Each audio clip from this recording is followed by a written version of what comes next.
Formerly known as just Facebook, Meta, MVRS, Get Meta report stock has been getting its clock cleaned over the past few weeks. When the company reported earnings after the close on February 2nd, it was immediately met by sellers. That's despite some of the bullish responses we saw in other FANG stocks, like Amazon, AMZN, Get Amazon.com, Incorporated report, and Alphabet, GOOG, Get Alphabet Incorporated Class C report, GOOGL, Get Alphabet Incorporated Class A report. Extended President's Day sale, unlock 2 years of financial wisdom for less than $3 per week. Meta shares fell more than 26% in the next session as investors digested the report. The news even weighed on Pinterest, Pins, Get Pinterest Incorporated Class A report, and Snap, Get Snap Incorporated Class A report, the latter of which fell 23.6% ahead of its own earnings report a day later, then surged almost 60% in a single session after reporting better than expected results. As for Meta, the stock has traded lower for 6 straight weeks, and in 11 of the past 13 sessions.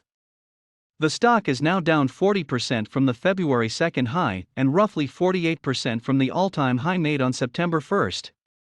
At this point, it comes to growth versus valuation.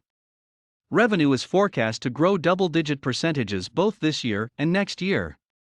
However, earnings are forecast to fall about 10%.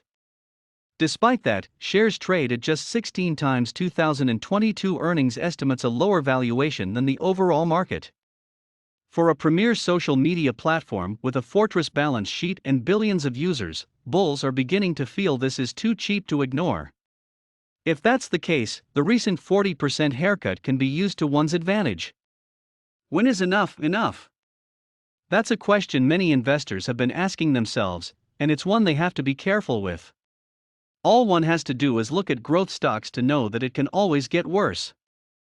When I first look at the weekly chart for Meta, it looks like the selling pressure could be exhausting itself. When I look at the daily chart, Tuesday's action gave us an indecision day, interpreted via the doji candle. What I want to see from here is pretty simple: a daily doji up over $207.50.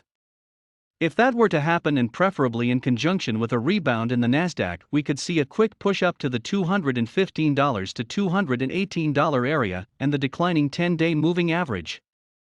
Near the latter is also a big breakout level from the past few years. Above this zone puts $225 in play, followed by $235 and the declining 21-day moving average. On the downside, $200 has been key lately.